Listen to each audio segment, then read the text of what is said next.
Welcome to Stories of Brisco and Bradshaw. I would be Bradshaw, joined as always by my Hall of Fame partner, the Chickasaw native, Chickasaw Hall of Famer, Oklahoma's favorite son, Mr. Gerald Brisco. We got a treat today. I love this man. He started me in the business. He gave me my first job. So if you're mad at me, it's all his fault. One of the most creative guys I've ever worked for, but had the Sportatorium after the Von Erich heyday, brought it back and filled the arenas up. A great promoter and a terrific person, Mr. Grey Pierson. Grey, it is wonderful to see you again.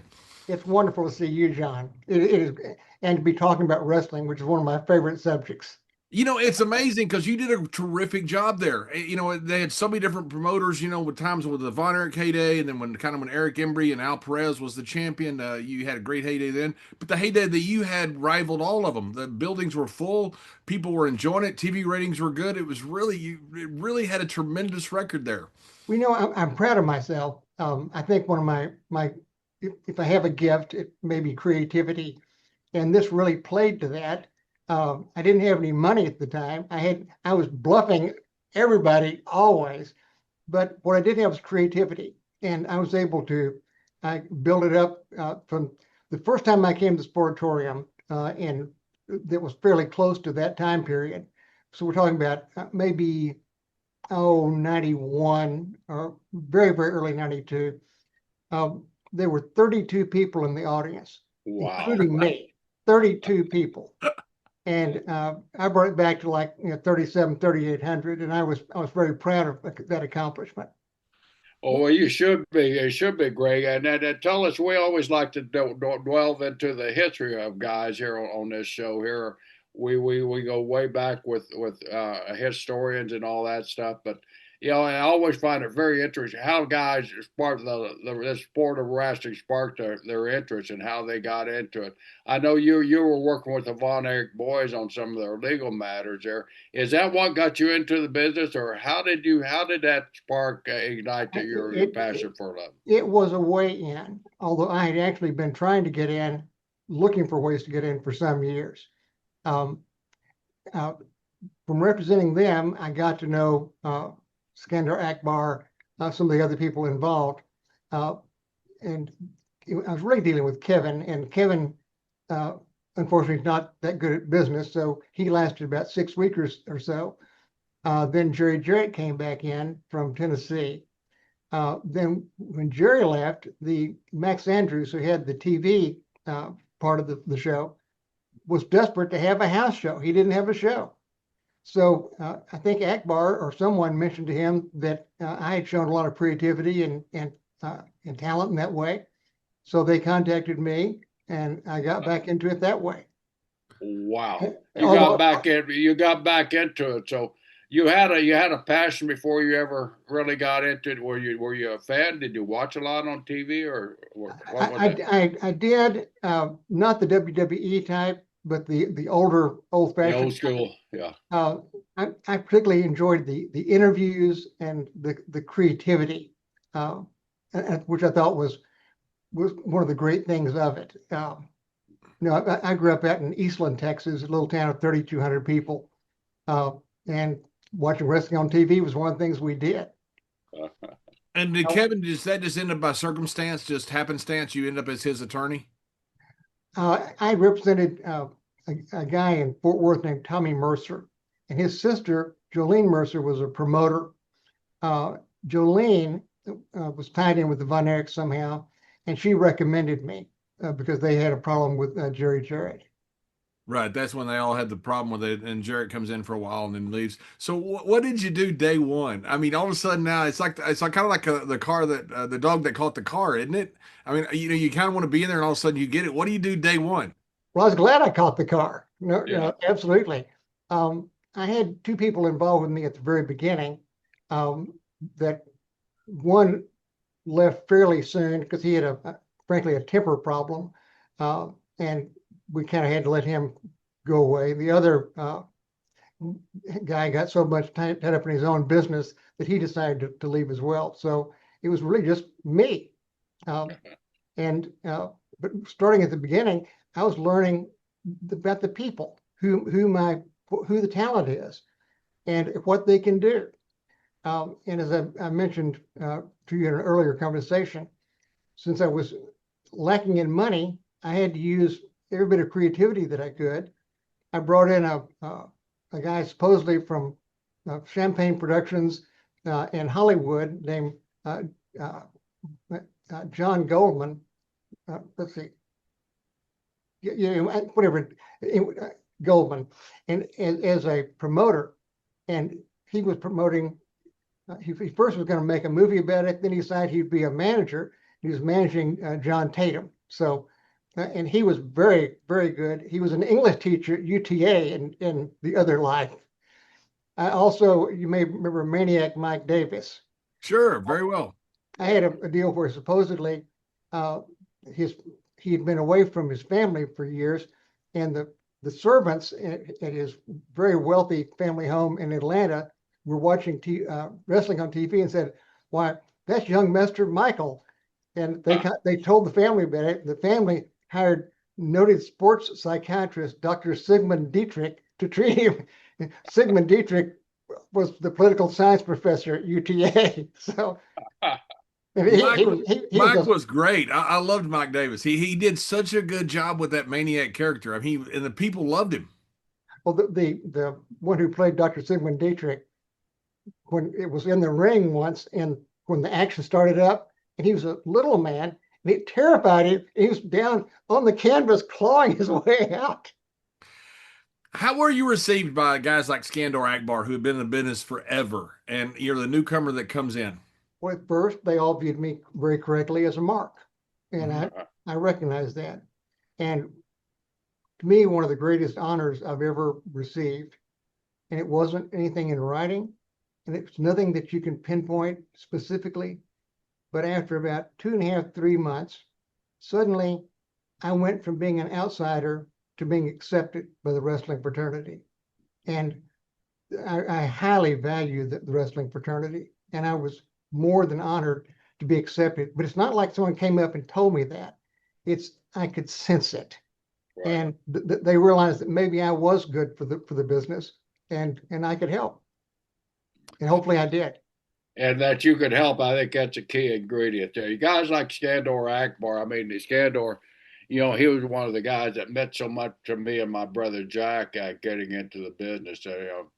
Jack and Skandor about the same time broke in, and they were inseparable within their days in Oklahoma. And then I came along and rode with Skandor, got that same education at Vernon, Texas. Vernon, Texas encyclopedia about football. He could tell you any football player at the University of Texas or Oklahoma ever had, especially if they're from the state of Texas. But what a character, and to be accepted. And you're right, Gray. You come into this business as an outsider. We see a lot of talent go through the same thing, and they really don't know how to handle it. They're popular big man on campus. All of a sudden, they come into the wrestling business, and man, who is this guy? They get the cold shoulder, but you earn that respect, and you didn't get that respect from guys like Skandor Akbar unless you proved to them that you were a worthy guy that needs to be in the business. Once they see that, they're open arms. They'll help you any way you can. I'm sure you got that from the old timers there around Texas. I very much.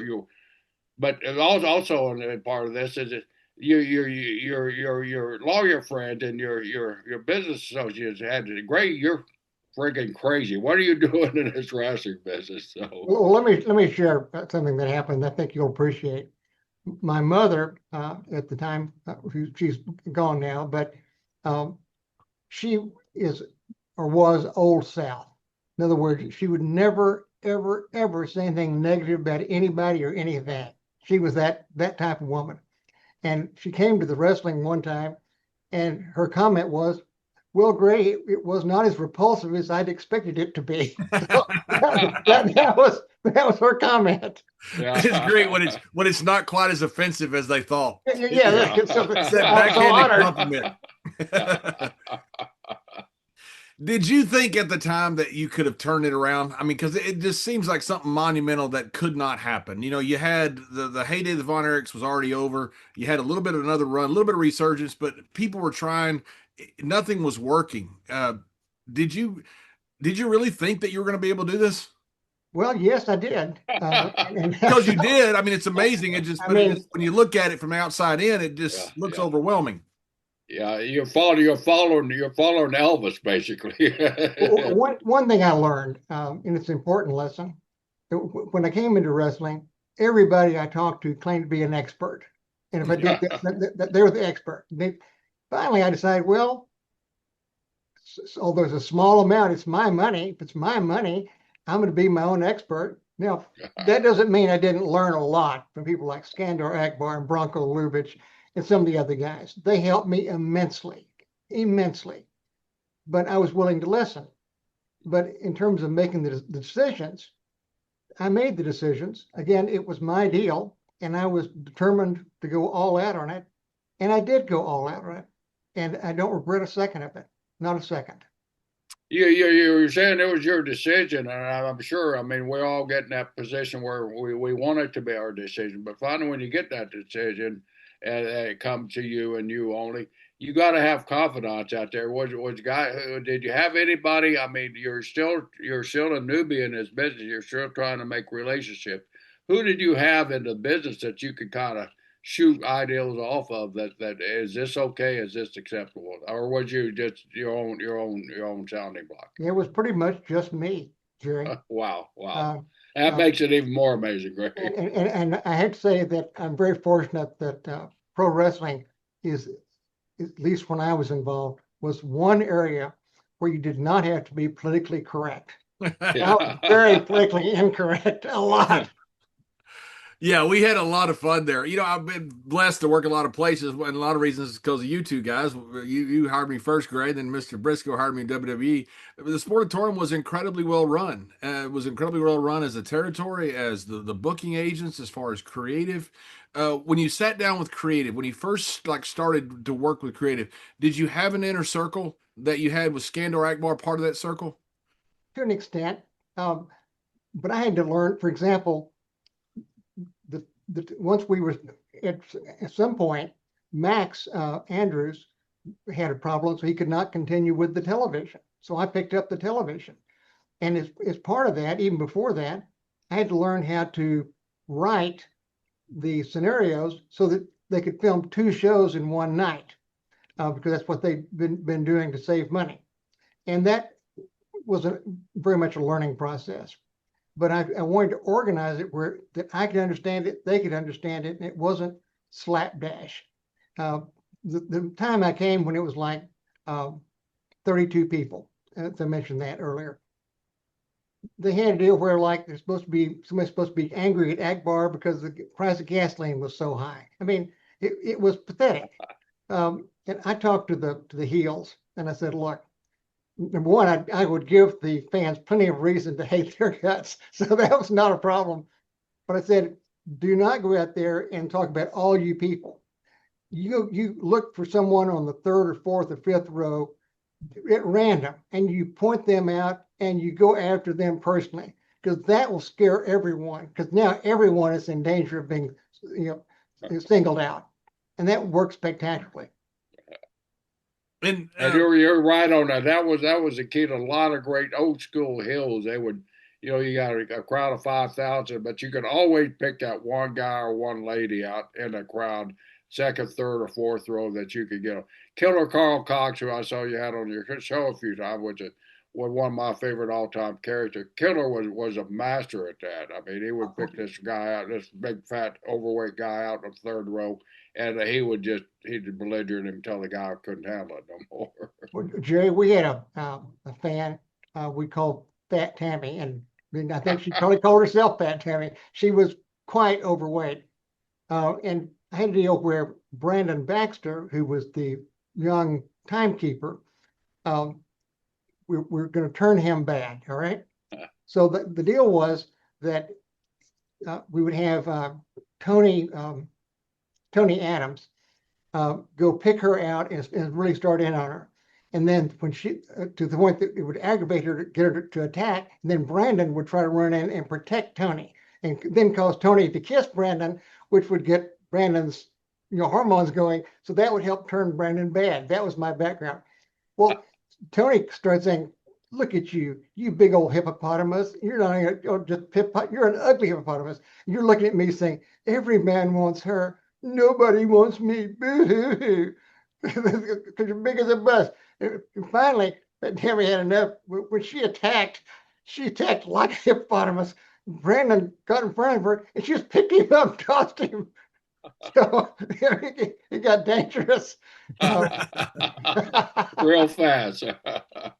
And you had one time you were talking about it before we came on air, and I'd forgot all about that. But it was tremendous. I remember it like it was yesterday after you mentioned it. My sister came down, working sister came down. What we had was, to set that up, Akbar had been in the manager on matches against you, and had cheated terribly. And your sister had come down to complain about it several times and couldn't seem to stop it. All right. So that caused her to finally have enough. So she rode her horse into the sportatorium, down the aisle, lassoed Akbar. One thing led to another. It was a very interesting evening. Let's put it that way. It was tremendous. It's one of the best things I've ever done. I mean, literally, it was so well set up. My sister would come down and grab. Akbar keeps screwing me, and she goes and gets her horse because they had made it known that she was a rodeo girl, and she legitimately was. And she comes on horseback in that old sportatorium. People everywhere. She's on horseback. I mean, there's no OSHA standards. There's nothing. Well, we don't need those stinking standards. No, they could have kicked someone. So my best writing came about from things that were unplanned. I had a situation where Akbar was going to throw his so-called Akbar fire into the face of Butch Reed. I don't even remember who Reed was wrestling. So he did, but the commissioner, my heel commissioner, was supposed to have left by that point in time, so he wouldn't see it. Well, unfortunately, he missed his cue. It happened right in front of him. There it is. So what am I going to do? All right, I had to play him as a straight commissioner. So fortunately, he was savvy enough to not make any decisions that night. So he was too upset to make a decision. So then, what am I going to do? So then I had next week or so, the announcer Doyle King say that the word is the commissioner is coming next week. He's going to ban Skandar Akbar from wrestling forever, lifetime ban. And the crowd just went berserk. So then we come to the next week. The commissioner arrives and he sets up a table in the middle of the ring and says that something happened here 2 weeks ago that I found shocking. And I'm extremely upset. And I ordered Skandar Akbar to the ring. And Akbar came just like he was terrified. And the commissioner said, when I took this job, I realized there'd be tough decisions. But I realized I had to make the tough decisions, whether I am loved or merely liked. I'm really gonna, those are your choices, love him or like him. Anyways, he said, and as I got ready to leave, I was planning to come here and ban Skandar Akbar forever. And the crowd screams with him that, however, after I had the tape carefully examined by experts and did further research, I discovered that Reed had been drinking heavily prior to the match. Apparently, when Akbar entered the ring to discuss with Reed the importance of good sportsmanship, a cinder from Akbar's cigar ignited Reed's volatile breath. Fortunately, Akbar was not seriously injured. So I'm now banning Reed from wrestling. Permanent. He wasn't working for me that door anyway. Permanent lifetime ban. I fined the referee $1,000. And to show you that I am not above the rules, I fined myself $10,000, which I present to Skandar Akbar today. And the crowd, no. And Akbar said, I can't take this for myself. No, I'm going to give this to the Iraqi Relief Fund for victims of Operation Desert Storm. Oh, horrible. Tremendous. That is awesome. I remember when it happened. That's so freaking good. There's nothing better than live theater, especially when things go wrong, because then creative people get to hop in and go, oh, cool, I get to fix it. Yeah. I tell you something that people don't appreciate about wrestling. They say, oh, it's fake. But if you think about it, movies, that isn't really happening. That is a story, a play. You have the line of demarcation being the stage. They're actors. But done right, it can emotionally involve you and emotionally affect you. But wrestlers have an even tougher time.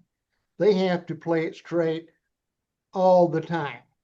They don't have the benefit of a screen is the line of demarcation, or the edge of the stage is the line of demarcation. They have to play it straight all the time.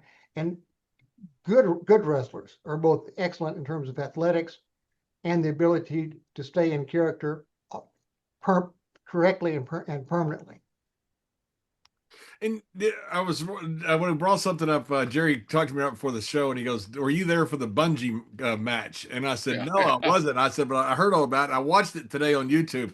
Holy cow! I mean, you try a million things. Was that when you were there, Gray? Was the bungee? It was one of my deals. Tell me about the bungee match. I was asking John, and I just came in right after that, so I want to hear it from you. Well, the story is that it was Steve Dane and Chaz Taylor. Chaz Taylor, okay. And the deal was that Chaz was so mad he'd take anything, and Dane found out he had a fear of heights, so he made the bungee challenge, okay? And I had it worked out better than it worked out. Number one, the camera that was up in the bungee area, in the crane, conked out. Number two, rather than Steve Dane, looking like he'd been thrown out, he looked like he prepared for a swan dive. He did, yes. I just watched it. I was irked at him over that, all right? Yeah. But, that was my idea. And we also had a deal with Mike Davis where supposedly he was going to fly to the moon because we had the bungee cord stretched real far and then have him where he was all of a sudden let go and go flying. And I put sparklers in his shoes. Well, I didn't realize those sparklers get hot and they burned his feet. Ow!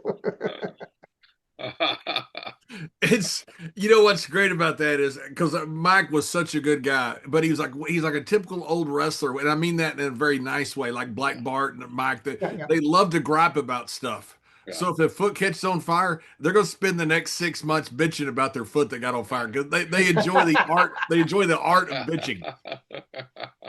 The stories of wrestling are so interesting. I know one about Kerry. I spent a lot more time with Kerry, and I really liked Kerry. But Kerry was like a great big 12 or 14-year-old kid. He was that's just what he was. But one time, Bronco Lubitsch came into the dressing room, and he found Kerry methodically painting his feet black with a black applique shoe polish. And Bronco said, "What the hell are you doing?" It turned out that Kevin had been wrestling barefoot, all right, as a barefoot warrior. Well, Kerry decided he's going to do that too. Well, Fritz found out, "You're not going to do that right here. That's Kevin's going to stop it." So Kerry had forgotten his boots. So his idea was if he painted his feet black and his dad saw on TV, he'd think he had the boots on. Only Texans, only Texans. Forget about the fact that you can see your toes. You're still gonna paint your feet black. Well, he painted them pink. He painted them pink. The camera wouldn't focus in that, but it was just the way it was. It was so entertaining backstage. I mean, it was the Wild West. I mean, a lot of these guys, and I was one of them, just overgrown kids. But it was just so entertaining with these guys. They were incredible characters. Oh, they have stories upon stories upon stories. One of the going back to one of the stories I had. Again, using the heel commissioner, when he first came in, all right, at the time, I had an old Rolls Royce. So I had him in the Rolls Royce. I hired 2 topless dancers to be his, quote, personal assistants. And then I had some bodyguards. And the bodyguards are the key to this story.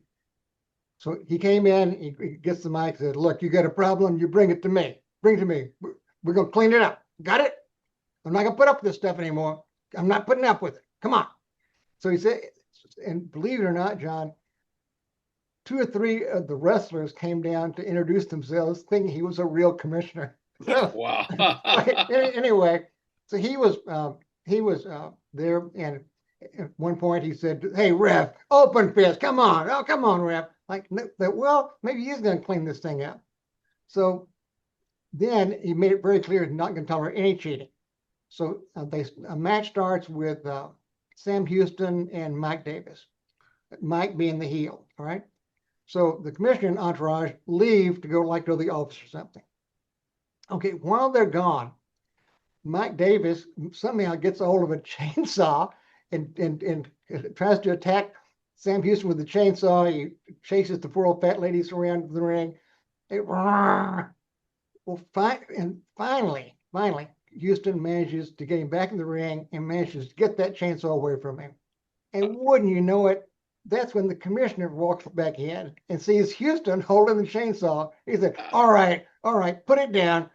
The ref, hold this other man's hand up. He's your winner. He said, you just bought yourself a 1-year suspension. You're this close to a lifetime ban, this close. He said, but you understand it. I understand. You're in the ring. You're holding a chainsaw. Excuse me. I thought I made it clear. No cheating. That means no chainsaws. Come on. And he said, but I got a family. Well, I guess you should have thought about that family before you showed up with a chainsaw. Security, take him to the dressing room, get him his stuff back, take him his Federation card. You're banned from GWF property for 1 year. Out. So mirror the bodyguards. That's where this comes in. The fans are just beside themselves trying to explain to the commissioner that he's made a tragic mistake. But they can't get to him because the bodyguards. Yeah. They were so frustrated they're about to explode. The evening ends with Commissioner and his entourage leaving, followed by an angry, shrieking mob screaming, "Commissioner sucks! Commissioner sucks!" I know. My mother must have been especially proud of me on that occasion. Yeah. Yeah. Oh, Skandar Akbar, I loved when he would throw the fire because he would do it where you couldn't see it. He'd look around real big and he'd go to reach in his pocket and he'd do it like this and he'd reach in it all the way in his pocket and then pull it out like where nobody could see it and then light it on fire and throw it. Like he's doing something where nobody could see it. The pantomime that Akbar would do in those old guys was just tremendous. When the commissioner said, thankfully, Skandar wasn't seriously injured in the resulting explosion. Great. We're talking about characters, and you certainly had some unique characters there. And but I want to know about my partner there. The first time that he walked through that sportatorium, what did you see in this guy, or that that hey, I need to hire this kid. He's a brand new kid. Was there? What excited you about John Layfield when you saw him? I think he's willing to work for like $20 or $25.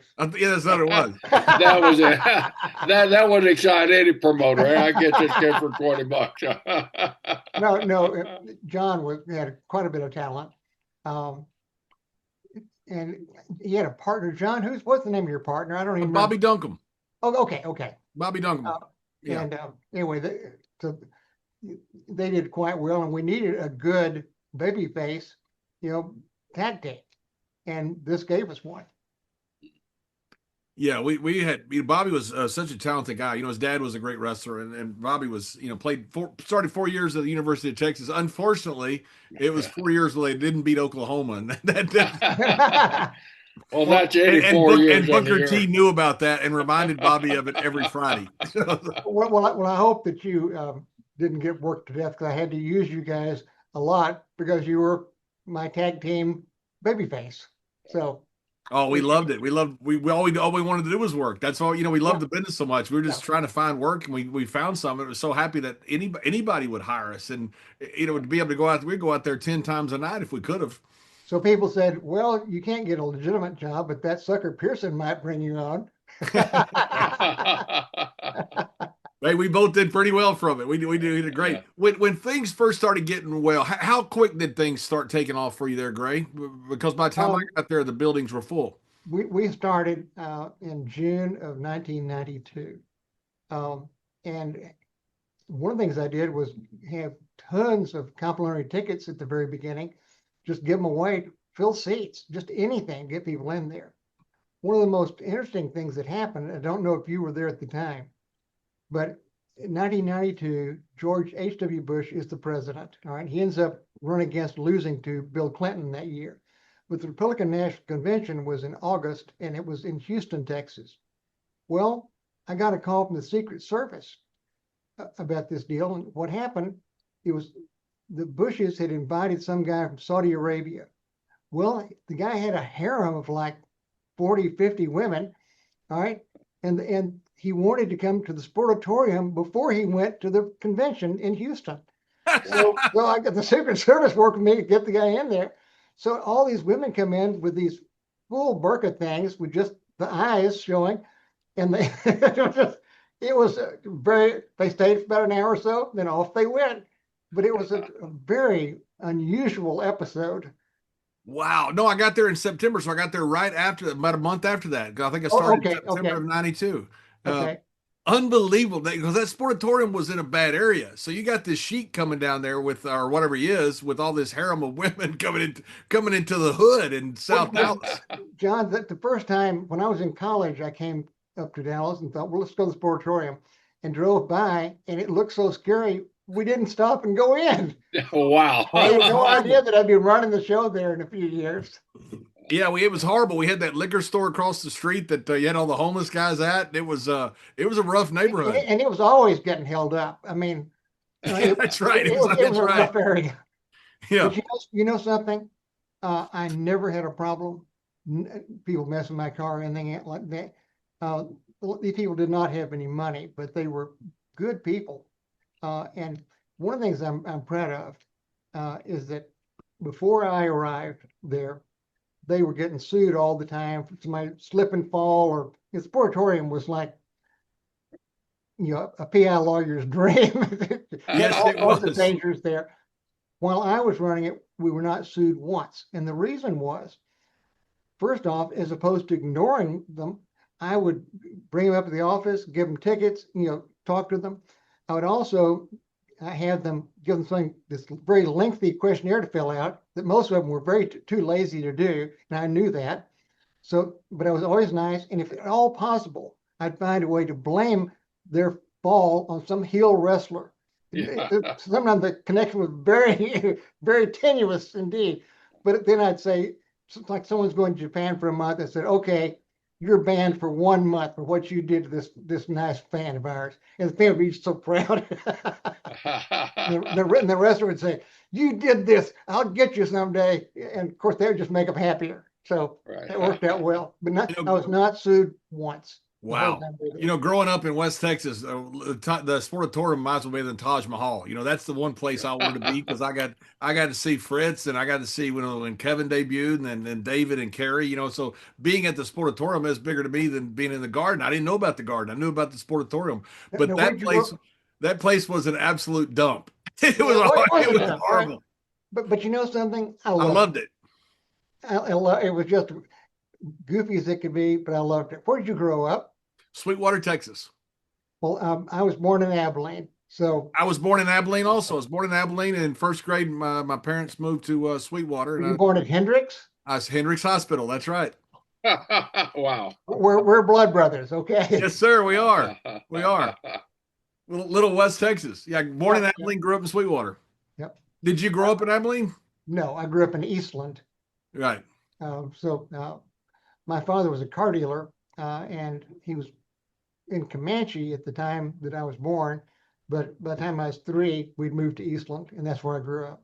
Yeah. It was a nice place to grow up. Sweetwater's a nice town. I mean, it is. The truth is, they say this about West Texas, that you cry when you get there, because people from out of state, they're used to trees and all this, and they go to West Texas, and it's not trees. It's a very rugged area. They said, but then you cry when you leave, because it's a place where you get to know and love the people. Hell, I cry every time my airplane lands in the state of Texas, because I'm in Texas. And I laugh like crazy every time the plane takes off. Well, I tell you something historically.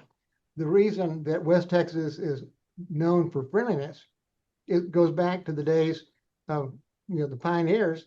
If they were in East Texas, you could farm small area and have quite a good crop. West Texas, you might be able to ranch, maybe a little farm, but they had to be far spread apart to have a chance of making any kind of money. Therefore, anytime they saw someone, they're happy to see them. It's another person. So I think that came down through the years to the friendliness of the West Texan people. I remember growing up there, and I went to Abilene Christian in my college, and I never had been anywhere, and all the kids would come from different places around the world and talk about how ugly West Texas was, and I thought, man, this place is beautiful. Then I went somewhere else, and I thought, that place is really ugly. I had no idea I'd never been anywhere. Well, thank you, John. Something else is true of West Texas, although you don't see it that much anymore, is that evaporative coolers, the swamp coolers, work superbly in West Texas because it's so dry. When I was growing up, my grandparents still lived in the house they lived in from like mid 1920s, and they had an evaporative cooler, and I just loved it. It had a pleasant smell to it, that moisture to it. Anyway, I have very pleasant memories of that. But that did not work that well in East Texas, and it would not work at all in Houston. Right. Well, to give you a little time frame reference for those that are listening, in the 90s era where you were there, 92, 93, WWE was terrible as far as drawing money. That was after the Hogan era. That's when there was a real downturn in WWE. Mr. Briscoe was there. He knows very well. And that's when WCW also was losing $10 million a year, and they were talking about folding before Eric Bischoff came along, and then things kind of turned around. So the wrestling world was suffering badly everywhere except for Texas. You guys were we were doing fantastic. Did you have any illusions of getting bigger, of doing more at that time? Here was my problem, and it's both a criticism and a tribute to myself. I was doing this with really 2 employees, of which I was one. I mean, I had David Hightower, that was the building manager, and everybody else just was they worked. They show up like in the concession stands, or the wrestlers. But in terms of actual employees, there were just 2 of us, and I was writing the whole thing and trying to run a law practice at the same time. And you're exactly right. Wrestling was on a real tailspin at the time. It's always been a cyclical business, always. Yeah, always. But it was unfortunately, I arrived at a time of it was in downtime, and although I was able to put a lot of people in the building, I was not able to sell a lot of tickets. I had to give a lot of tickets away because I wanted that building full. For the television purposes, you need to sense the excitement of the crowd. Before I came, they had to very carefully not show the crowd because there wasn't a crowd there, and it made the TV people delighted when they could finally have a wide angle and you see this vast crowd. Certainly made me proud. Yeah, great. Are you the one that got the ESPN the contract, or was that your predecessor there? So, What are you talking about? the ESPN contract that you guys were. No, that was already there when I That was already in place there. How did that work with you guys? Was it a pretty cooperative deal, or did they give you pretty much freelance, or was there big restrictions with ESPN? Well, I was mad at one of the cameramen for thinking this. I decided to make Akbar put him as a general in the Iraqi reserve. All right, so he would wear like an Iraqi military uniform. Well, ESPN said no, that was too controversial. And to me, controversial, it's wrestling. Then what? And the Iraqis, they're like the enemy. So I thought they were a little bit too restrictive because it has to be interesting. You can't, if you just play it safe all the time, it's just boring as can be. Don't you always think that's crazy? The mindset of some people, they will tell you gladly, all wrestling's all fake, it's all fixed and everything. Okay, we've got this person here from Vernon, Texas. He's going to play an Iraqi general. Oh no, that's too controversial because people will believe that. You can't have it both ways. It's either a scripted show or it's not. But the same people who argue for one when saying the things about that are bad will argue for it against when they don't like something. Which I found just irksome. John, I think you had gone when I had my bout with Iceman King Parsons. Yes, I missed it. Yes. That was fun. That was fun. Tell us about that. Tell us about it. All right. Iceman had been doing horrible cheating and all, and I supposedly had flown up to the GWF headquarters in Washington and managed to get him suspended for 6 months. Unless he could somehow come up with $50,000 voluntary fine. So he was beside himself, and he really started in on me, and we started a terrible feud. So, and he kept egging me on, saying he would do anything to get me in the ring, anything. And finally said, all right, here's what we'll do. I will accept that, but on these conditions. I don't trust you. If you win, or rather, if you win, you can be the promoter for 1 week, but if you lose, you have to be my personal maid for 1 week. I said, but I don't trust you. So I want you to pledge all the cards of the heels, Goldman, Baboose, on and on, all the heel wrestlers. And I said, because that way, if you don't honor your commitment to be my maid, then all of you are gone. Bye, you're done. So come down closer to it. And the announcers are begging me, please, no, he'll kill you. And I said, no, I've been working out. I said, I can already bench press 4. He said, you can bench press 400 pounds? I said, no, 4 pounds.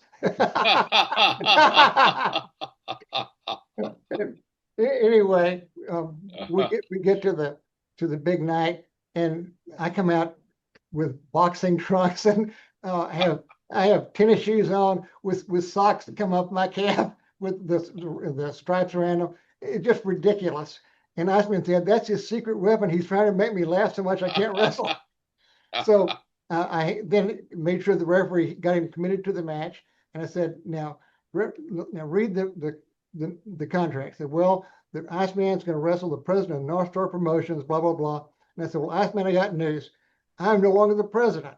This afternoon, I was promoted to chairman of the board. We have a new president, your old enemy, Action Jackson. So Iceman just stomps his feet and goes, I want Pearson. So anyway, that was when Iceman finally showed up as my maid. It was just hilarious. It was hilarious. Now, okay, you're doing this. I'm sure it was on TV. What was the feedback from you? Was you working for a law firm, or did you have your own law firm at the time? And what was the feedback? Since I was 27, I've had my own firm. I've always had. So you're getting no partners, or what are you doing, Greg? Well, look, decent partners wouldn't have me, Jerry.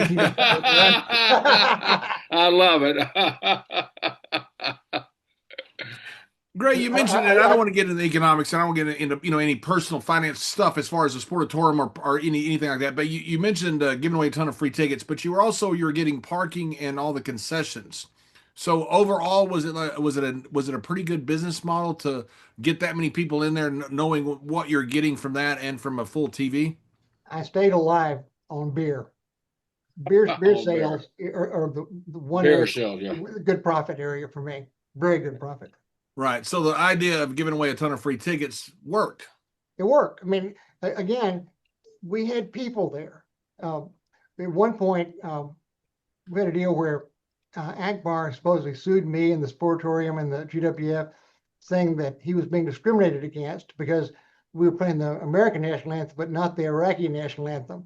And supposedly I made up the name of some imaginary judge that granted him an order. It said I didn't have to have the Iraqi flag, but I did have to play their national anthem. Well, I found the most horrible sounding Arabic song, wah, wah, and I said that the name of it was, it's the Iraqi national anthem, and it was named Death to Infidels Who Tread Upon Iraq. Wow. The announcer would say, all right, would you please stand for the Iraqi national anthem? And Akbar would go like this. And the crowd would not only sit down, people would be coming down the aisle with their concessions, and they'd force them to the ground to show disrespect for the Iraqi national anthem. Akbar was so good. I just loved Ak. What a great man. He was a fine man, a very good friend. I got to ride with Akbar a lot. James Beard lived over in Tyler, so James would come get me. And a lot of times we'd pick up Killer Tim Brooks, but we always picked up Ak in Garland, and then we'd go wherever we were going. And so I rode with Ak a whole bunch. He was, man, what a nice man. I just had so much fun riding with Ak. Well, he was a very gentle person, but it's an amazing thing to me. And this is not aimed at you in any way, but often the people that I became closest to were the heels. And I think if I were in that kind of role, I'd prefer to be a heel because it's more fun to get people angry at you. Right. Akbar used to always, because nobody knew my real name, Layfield, because I always used the John Hawk, which Killer Tim Brooks gave me, by the way. I don't know, for those that are wondering, but didn't use the name Layfield. But anytime Ak would see a woman that was not attractive when we're riding, he would always, "Oh, Mrs. Layfield, you look great." "Ha ha, Miss Layfield." I bet he did it 10 times a day. He thought that was the funniest thing. And he did it every single day. Every time he'd see like a large person or, "Oh, Mr. Layfield, you lost weight." "Ah, you look good." "Been at the gym, Mr. Layfield." Well, one time the crowd got angry and they started saying USA, USA. And I had Act say, "I agree with you, US gay, US gay." They liked it a bit. And you were good friends with Kerry. You know, I was there for the memorial, but you were good friends with Kerry, and you spoke to him the week of, the day of. I mean, that was. I spoke to him 30 minutes before he killed himself. Wow. And I talked to him. I knew that he had problems, and I knew what the problems were. And I said, "Kerry, we can work these things out. You know, this isn't the end of the world." But his wife had left him. He had a criminal problem from, I think, forging a prescription or something like that. I said, "This is not the end of the world." And I said, "Now, I know your family history of suicide." And I said, "I don't want you to even think." He said, "Oh, brother, I'd never do that. I'd never do it." He told me that while he's driving out to do it. Wow. While he was driving. Wow. He was in the car to go commit the act in there. He was on his way to do it. Wow. Wow. And you know, he was a good person. He was. I really liked Kerry, and you know, and Bobby Duncan, with my tag team partner, we were roommates. He and Kerry were really good friends. One thing I'll say about Kerry, though, he could not do an interview. You could say, "Well, the interview is so and so did you wrong." He talked 10 minutes, never get to so and so did me wrong. And this was not on. This was not on me. I think it was WWE or WWF, whatever it was. And Jerry, you may recall this. It was a live pay-per-view. All right. Kerry is coming to the ring. Well, like some of the guys, Kerry had used some drugs we probably shouldn't use. He had some cocaine, then to calm himself down, probably some Valium. Well, the cocaine caused him to itch underneath his arm. All right. So he started scratching, not realizing that the plan was that he had a little blade that he was going to be hit on the head and bleed. So he's cutting his arm all to pieces while he's doing it, but he can't feel it because of the cocaine. So he gets to the ring, and whoever it was, the referee or the announcer, someone had good sense to say, "Oh, Kerry, looks like so-and-so attacked you in the dressing room." No. Oh, yeah, that's what happened. So that was good thinking on the part of whoever came up with that. Yeah, Kerry had a lot of issues, but what a wonderful person. I mean, and he was a rock star. I mean, it was. He was. Some people are born with that aura. He was born with it. He had that charisma, and he was just huge. I think of the first time I met him at his house, his arms looked like he had pythons under the skin that were rolling around in there. I mean, just astonishing size and strength. And an incredible athlete, you know. And obviously after he lost this, foot or however much he ended up losing, I mean, he still was able to do a lot of things which very few people would have been able to do. But he was a tremendous athlete. The fact that he was able to continue with a prosthetic was astonishing to me. Just going to the ring was an accomplishment to me. How he did that. I mean, the kid was an amazing athlete. Well, I don't not a downer, but the conversation, that's so crazy that you were talking to him when he's on the way, and he's telling you that he's not going to do it. That almost kind of seems like Kerry. Kerry was a guy who didn't want people to feel bad. He wanted everybody to be happy. When the conversation happened, I mean, what did you put two and two together afterwards to think about that conversation that you had? I was utterly shocked when I got the call. And I was interviewed on air by Channel 8 that night, and I was still almost in shock, John. Is that when you found out about it, Greg? No, I knew about it. That's why Channel 8 interviewed me, because of what had happened. And Kerry was so well known. We had a memorial service for him at Sportatorium. Then about a month and a half later, we had a show, like a charity show, where all the money went to Kerry's children. Kerry died virtually destitute financially. So we raised, I guess, about 20-something thousand to go to a little trust fund for the two daughters. That's tremendous. Yeah.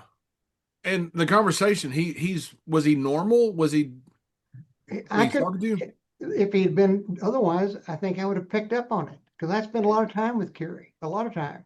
Yeah. I mean, Kerry was type that at the time my nephew was maybe 5 years old, and we had a deal at Chuck E. Cheese. Well, Kerry came over to see everybody. I mean, he didn't have to. I didn't pay him for it. He did it to be nice, and I appreciated that so much. Yeah. Did you work much with Fritz? No, but I got to be good friends with Fritz. It's interesting because when I first started representing Kevin and Kerry, Fritz was going to tell me what to do and blah, blah, blah. And I said, no, we're not doing that. He said, by God, we are. And I said, no, you may know something about wrestling, but you don't know what you're talking about in terms of law. And you're wrong. And he could not bully me. And I think he respected me. And ended up that he and I really became very, very good friends. One of the truly interesting stories, and you may know this, is how American style wrestling became considered a serious sport in Japan. Do you know this story? No, I don't think I do. Oh. Well, you're gonna appreciate it. It was 1964. Fritz told me about it. It was 1964.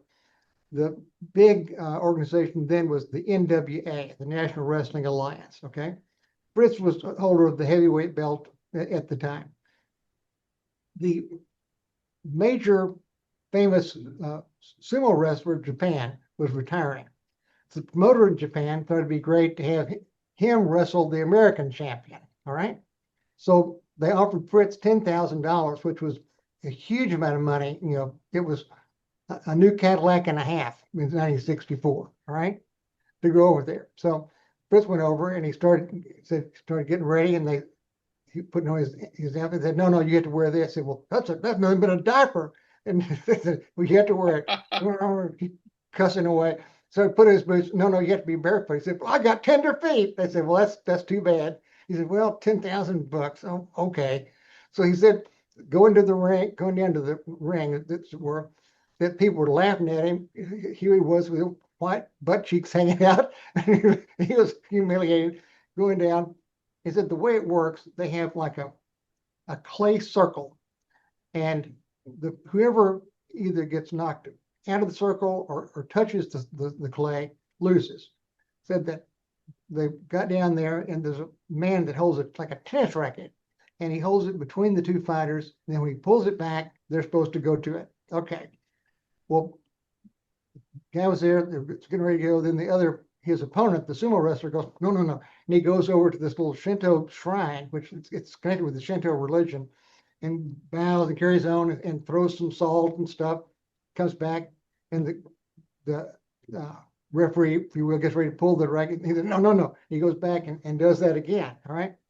So then it comes back, and before the referee can pull the tennis racket, Fritz goes, no. And he goes to the little Shinto shrine and starts throwing salt and carrying on. It just infuriates this sumo wrestler. He's beside himself with anger. So Fritz gets back over there, and before he can even get fully in position, the guy yanks that tennis racket, and the sumo wrestler lunges. Well, it startled Fritz, and he jinked to the side. The sumo wrestler trips over his foot, promptly falls down and hits the clay. So to the fans there, it's like, why, our national champion was defeated in a second by this American wrestler. They must be the best in the world. So American wrestling became a legitimate sport in Japan by some time. I only got to meet Fritz a couple times. I got to meet him at the memorial. I was at the memorial and the fundraiser with Kerry, that you guys put on. He just seemed like a legend when you talked to him. Some guys just seem like they had that thing about him, like the John Wayne tough guy. That's what he seemed like. Like a voice filled with gravel. Yeah. Was that what he was like all the time? He just seemed, it was kind of cool to meet him because I'd grown up watching him, so I was a big fan. But it was kind of cool just to meet him. Just like he had this old school again, feel about him? yeah, he and I just got to be friends, and he told me these fascinating stories. One of them said that he had to go from Bridgeport to Weatherford sometime, and it was on a Saturday night, and he was driving, the car broke down, so he was out in the middle of nowhere. So started walking, he saw this farmhouse, the lights on, went up and knocked on the door. They said, it's you. And he went in. They were watching wrestling at the time. What there was the pre-taped. And he said, God damn it. They made me sit there for that whole show before they would agree to take me to the gas station. That's tremendous. It's just, I was at the little country club here. I'm down here in Athens, Texas right now with my mother. And, about 6 months ago, and somebody was talking about a big celebrity. And these are guys that, Von Erichs hadn't been big in 40 years. And they said, the guy's like a Von Erich. That was his analogy. Wow. I mean, that to this day, that's how people think about the Von Erichs in Texas. It's just remarkable. Well, I tell you, it's an interesting thing how far and wide it spread. Because I mentioned the Saudi guy, the sheik, whatever he is, wanting to come. Do you remember Sebastian, the nerd character? Yes. Yeah. Okay. Well, He Sebastian was very talented. Sebastian ended up in Tunisia as a teacher for a while, either the Peace Corps or something like that. And in Tunisia, two of his students said, "Are you the Sebastian from wrestling?" I mean, way across we're offending people around the world. So That's right. Well, they got huge in Israel because of somehow a tape got there and got on the tape there and got on the TV there. And all of a sudden they had like one of the first big global syndications, not necessarily on purpose, but all of a sudden that's one of the reasons the Von Erichs were so big in Israel, because somebody got their tape somehow. And all of a sudden they become these legends in this crazy place halfway around the globe. There was a movie about Andy Kaufman, the comedian.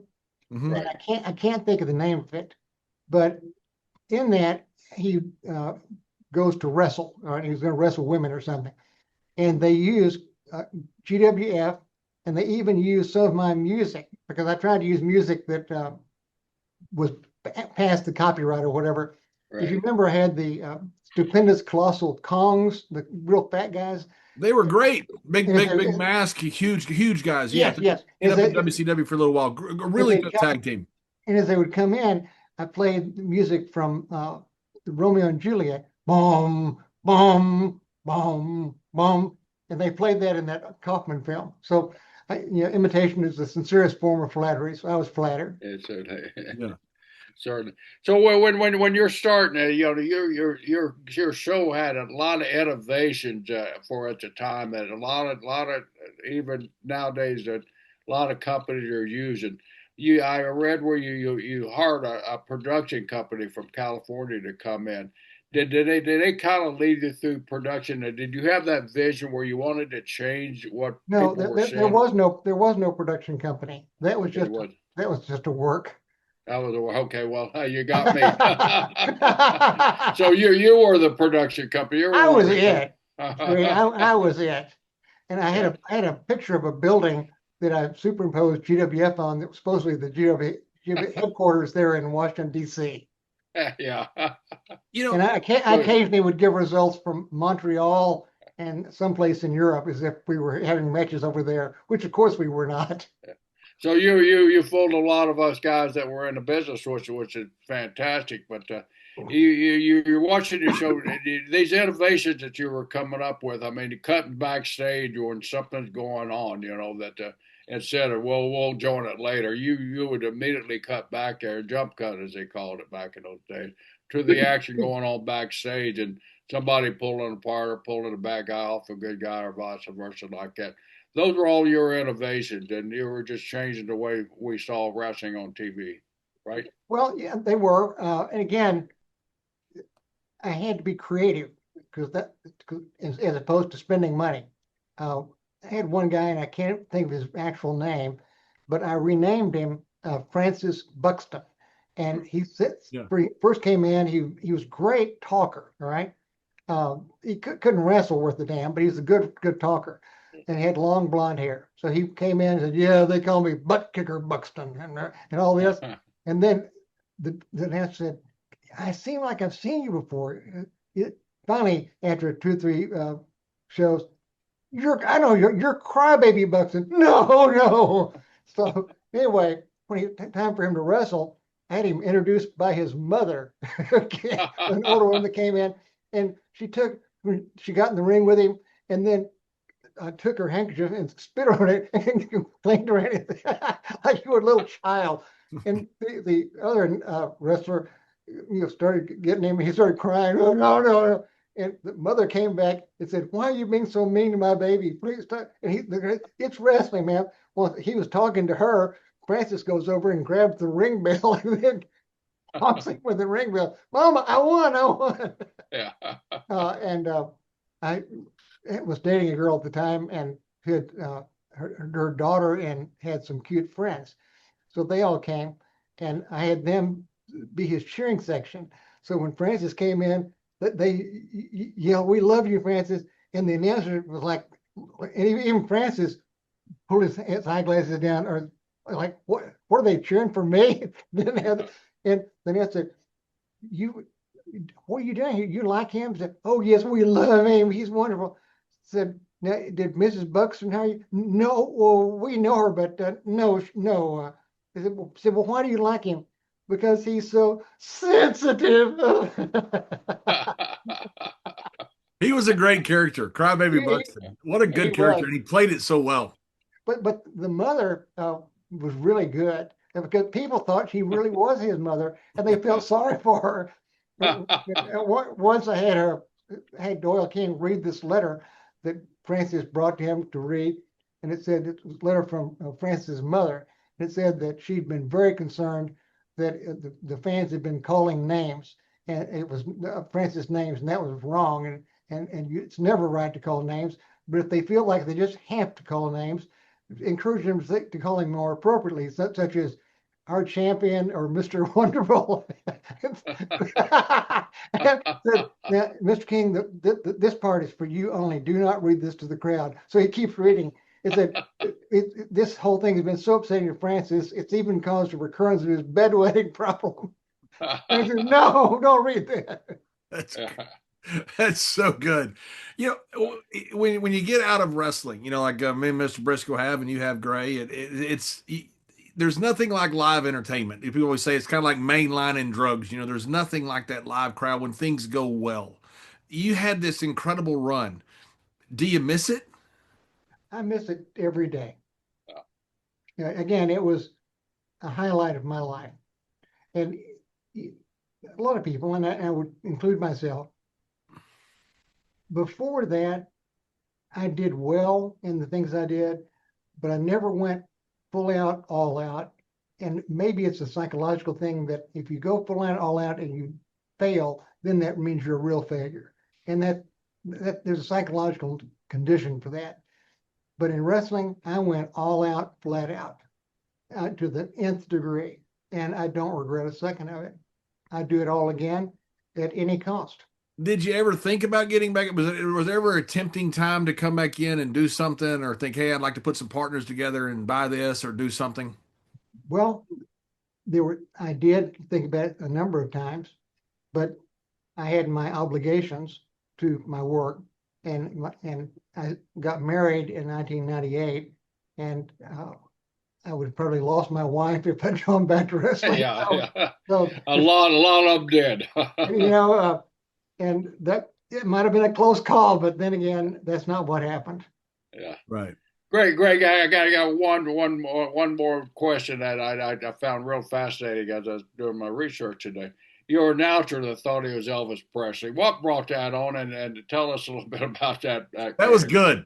Well, that was not my deal. That was one of the other guys. But I wanted to bring in. I liked the guy, but I wanted to bring in Doyle King. I think Doyle King was a better announcer long term. So, but again, the Elvis deal was not my deal. Doyle was great. Doyle was a really good announcer. Yeah. did a really good job. I've saw Dole about a year ago. Looks the same. Great voice. Got that radio voice, that deep baritone He voice. has a fantastic radio voice. And I asked him, was it natural? And he said, no, that when he was a young man, he deliberately talked as deep Really? as he could, and he forced himself to talk in that way. And I wished I'd done so myself. I have a high-pitched voice, and I wish it were low. Yeah. Like the Macho Man, Randy Savage, he taught himself to talk like the Macho Man, and then he became the Macho Man. Well, there's a area of psychology, and I can't think of the name of it right now, but the idea is if you want to be happy, you just start acting happy all the time, and it will become self-fulfilling.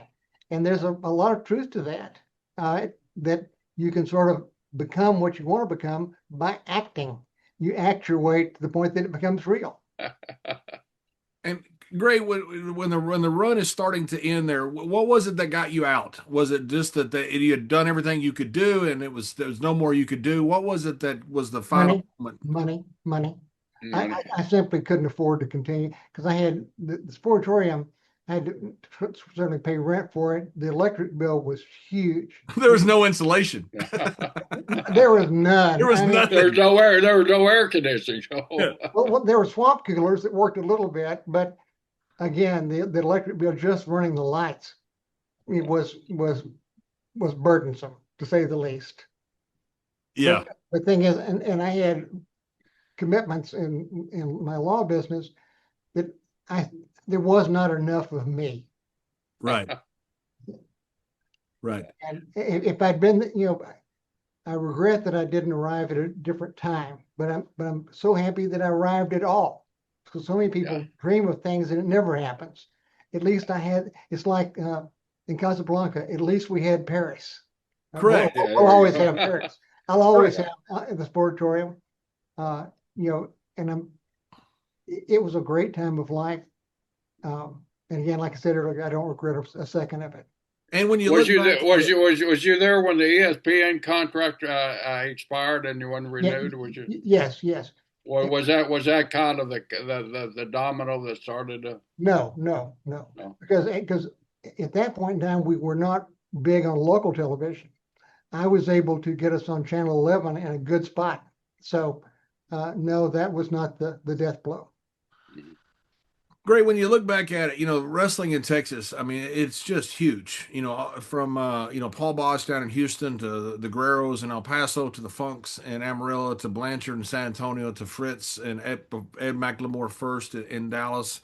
You're a huge part of that. Do you look back at it now and go, this is pretty cool? I mean, you're sitting up there with legendary status. With the greats, yeah. Well, you mentioned the Elvis guy, Jerry. Elvis Presley actually performed at the Sportatorium.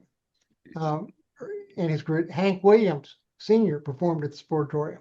They had, I forgot what the name of it was, but they had a country music show there for years.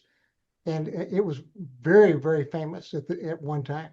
And the Sportatorium building, John, the original building was a great octagon. And when it burned down in 1953 is when they built the barn-like thing that you and I remember. Right. But the octagon, something a lot of people don't know is that older buildings often had like a cupola or a tower in the middle. For example, the Texas legislature, the Texas State Capitol has a central cupola just like the National Capitol. Well, there was a purpose for that. At the very top, they would have an opening. And the idea was that let's say it's hot weather, there's no wind, hot air rises, and the air would start rising and start going faster and faster, and it would start sucking it in through the windows. They said in the Texas Capitol that you could stand on one of the higher balconies and throw a cowboy hat out, and it would suck it straight up to the top of the building. So that was the way the original Sportatorium was created, and I wish I could recreate that because I think that'd be a fascinating thing to have. Yeah, it was because ours was, kind of cut off a little bit on one side, from where I guess the fire had happened. Well, the thing is it was cut off where Section D was very small. It did not continue that way. And like when I brought the commissioner in, I had him kick everybody out of Section D except the commissioner and his entourage. He's such a character. One of those compass dancers had very large breasts, and he was asked to sign autographs. So he leaned over and used her breast as a table to sign the autograph on. Use all your assets, right? Yeah, well, that indeed, well stated. It's just such an incredible group of characters. I mean, there's nothing like it. I don't know. I don't think there ever will be anything like it again. Just like the old music. There was nothing like the troubadours of the 70s and 80s and 60s. There's nothing like the wrestlers of the 80s and 90s. Well, that's true. That's true. And again, we had such fun. One of my disappointments, my favorite wrestler from way back was a guy, Jerry, you may remember, Brute Bernard. You remember him? Oh, Brute. I love Brute. I was scared to death of Brute Bernard. I got some stories on Brute I love, man. But I always thought he was a great, entertainer. Anyway, my idea was, and you have to be somewhat sophisticated to get the joke. I was going to have Gary Hart as the manager, then have Gary Hart's staple of wrestlers slowly desert him till finally it comes down to Brute. Then Brute decides to leave him too, and Gary Hart would go, "Et tu, Brute?" But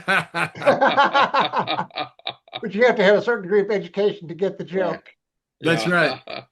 Did you work much with Gary? I really liked. I did. Yeah, I did. What a smart guy. I mean, Gary was a sharp guy and a pleasant guy. He was not as quick when I worked with him as he had been earlier. Yeah, but he was a funny guy. He could be very funny. One time, he had Missouri Mahler is one of his people, and he said that he had the Mahler was going to wrestle Indian Chief Wahoo McDaniel. Okay, right. And he said that Gary Hart, the Mahler had gotten the Texas championship by horrible cheating, of course. So Gary said this. He found some news about Wahoo McDaniel that was very troubling, and he said that he wanted to tell people, but there's some people that he didn't understand why they didn't like him, and that they might not believe him. So I want you to hear directly from your champion, the Missouri Mahler. And Mahler said, "Yeah, the other Indians up in the reservation, they call him Dog Eater McDaniel because he sneaks into the other people's teepees and gets their dogs and eats them." Gary was so entertaining. He was just a pleasant guy. I really liked Gary. He was just delightful. Gary was a smoke for both John and I when we were beginning our careers. Gary, I spent a year in Australia with Gary and learning under his tree, and then went on to Carolinas and Florida with Gary, and I always learned so much from Gary. I just thought he's a name in our business, that gets a few props, but overall he was the best that there was that ever stepped out of square turf. He'd come up with quotes that were just, I wish I could remember part of them. One of them was that when his wrestler got through with the opponent would be bawling like a Brahma cow with his udder caught in a barbed wire fence. I just love the progression of stories. It's like it's not like a Brahma cow; it's just the udder caught in a fence, and you go through this whole story. It's like this is fantastic. It's the art of talking smack that the old guys are so good at. Muhammad Ali. This Akbar told me this one. Said Muhammad Ali said, "I wish I'd get some of you guys into boxing because I don't have anybody that can be like me." Because Ali was great at talking smack, all right? Right. And he and Howard Cosell had a good deal going, but he didn't have anybody on the other side that could really talk, and he needed someone to bounce stuff off of. Right. That's right. Yeah, because he had one guy that's promoting the fight, and the other guy was just a fighter. Ali was so good at. Great for those that are listening. Are now you're still practicing law full time? I'm practicing law, but not full time. I'm trying to be semi-retired. I've had a career filled with a lot of litigation, but I'm no longer taking contested litigation cases. Those require a tremendous amount of time and work. They also require a full-time paralegal. I'm trying to slow down, just do transactional work like wills and probate, contracts, deeds, things of that nature, and work on my hobby, which is restoring old cars. So that's what I enjoy doing. Wait, tell me about one of your old cars. What's your favorite old car that you're restoring? Well, the one that I restored previously was a 1940 Cadillac V16 limousine. A V16. V16. It was a huge car, and if it had the roof was not vinyl, it was leather, padded leather roof. And if my wife knew what I paid for that leather, I would be what we in the legal field call single. I'm currently working on a 1950 Nash Ambassador, which I'm probably going to keep. I like the car a lot. Do you just rebuild them and then do you sell them as a hobby, or do you just keep them, or what do you do? Well, on the Nash, I'm going to keep it. I sold the Cadillac. I sold another Cadillac, but I'm going to keep the Nash. Do you start from the ground? I mean, you go out to a barnyard. That's the thing about Greater Texas, Oklahoma, and all that belt out there that we built. You could drive out in the country, you can see these classic cars just sitting in barnyards all the time, and I used to fascinate the heck out of them. Is that how you find them, or you got an organization that you work with? That car, I wanted. It was a 1950. In 1950, and the Ambassador Custom was the top of the line. In 1950, Nash made a deal with General Motors to offer hydromatic, and so most of those cars were hydromatics. But I wanted a manual with overdrive, and it took me, gosh, more than a decade to find this car. Wow! Wow! So, anyway, it's a full, nut and bolt restoration. So when I get through, it'll be like a new car. I guess it will be. I'm an old body shop guy, so I love your passion there for old cars like that. Do you ever watch wrestling? Not really. And candidly, it's gotten too cartoonish for me. Yeah. And I'm sure there's some good work out there. And I'm glad you mentioned that, because I did not watch wrestling when I was, except for my own show, when I was doing it, because I did not want to be influenced at all by anybody else. I wanted all my stuff to be totally, absolutely original. And right. I was flattered because guys would tell me from time to time, WWF is copying you, or WCW, they're copying you. Well, good. That suits me just fine. In case basically, Gray, that's why I brought up the interventions that you were doing in your show, because I know Pat Patterson would watch your shows because we'd talk about it a lot. And Pat and I rode around together a lot, working for WWE, and he used to want to do something like the things that you were doing backstage at live shows, just to create it at the entryway, having a guy attack somebody at the entryway, and while there's a match going on, and he never could really get the boss to approve some of those things.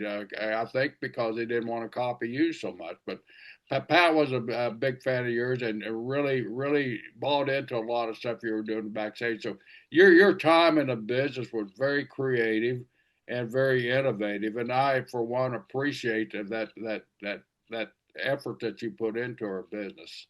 Jerry, I'm deeply honored by that statement. Thank you so much. Gray, thank you so much for joining us. I've been looking forward to having you. I've been looking forward to seeing you. You mean so much to me, and I had such a good time with you, and you gave me a big break. He'd been telling me about a year that we were going to get you on. I keep when we're going to have Gray on. Finally, he said we got Gray. well, let's do it again sometime. It's a pleasure. The pleasure is all ours. Thank you. Okay.